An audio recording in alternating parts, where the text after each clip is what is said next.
Pemirsa, Wali Kota Banda Aceh, Aminullah Usman menyatakan Banda Aceh akan menuju zona oranye pandemi COVID-19 dengan tidak adanya kasus kematian karena corona dalam beberapa waktu terakhir ini. Lebih 10 hari. Penegakan protokol kesehatan dan berbagai upaya yang dilaksanakan pemerintah Kota Banda Aceh telah mampu menekan kasus COVID-19 di ibu kota Provinsi Aceh ini.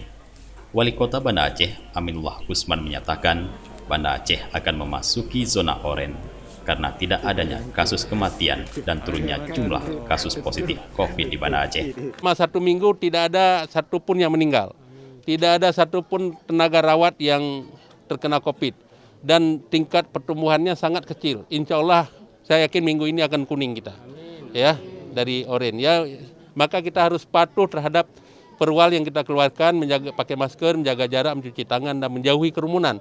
Dan ini merupakan tekad kita dan harus mendapatkan dukungan dari masyarakat sesama kita semua.